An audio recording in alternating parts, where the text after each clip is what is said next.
The target is to bring down the cost of power rates to single digits by the first quarter of 2024. No? Before I came to this news conference,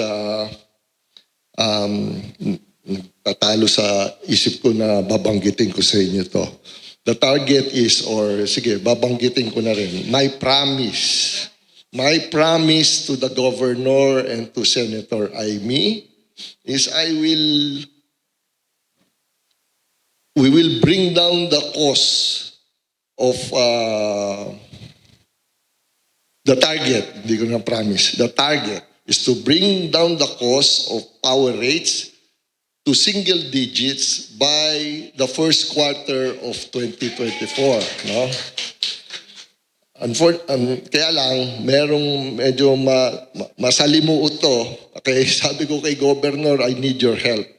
Because the only way we can further bring it down is yung rates pa natin from our power provider. Okay. Ayun, hindi na kaya ng powers ko yun. Okay. So, kailangan ko na doon ang tulong, of course, our political leadership with Senator Amy and, of course, our governor. So, in fact, they're helping us to talk to our renewable providers, yung mga ating mga bisita dito na actually hindi natin pinapakinabangan. Because ganun naman ang not their fault. Not their fault because that's the setup of energy. Okay?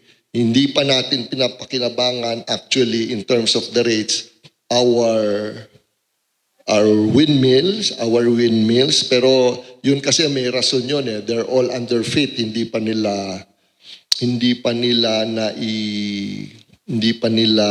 sila pwedeng magbenta sa labas. Okay? So, but one of them, I understand, will expire, that restriction will expire in 2025. Okay, so, yun, tinutulungan tayo nila Governor doon. So, hopefully. The other one is the solar. Marami na pong nagtayo ang solar.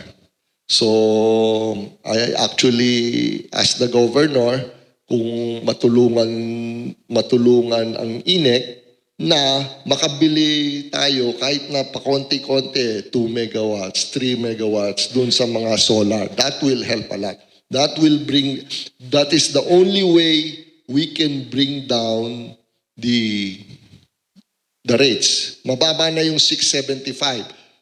Pero that's coal. Okay? That 675 is coal. Ang renewable energy po kasi, mababa yan. Pag renewable energy ang binibili, I think the latest approvals of ERC is around for solar, nasa 6 something, 5 something. Wind and hydro, mas mababa pa. Ang INEC has a hydro plant, the one in Pagudpud, no? It's producing about, right now, mahina ang agos ng tubig, so about 300 megawatts. Pero ang maximum niyan is about 1.9 kilowatts. So almost 2 kilowatts, 2 megawatts. Malaking bagay po yun. In fact, I visited them. So may mga problema paayos, okay? I even joke. Yung ating pong hydro sa Pagudpud, ang nagtayo pa po niyan si Apo. Okay? So sabi ko nga doon sa mga in charge doon, there is no way na hindi natin patakbuhin to ng maayos. Binibiro ko pa nga, mumultuhin tayo ni Apo rito. Not to mention na mapapagalitan ako pag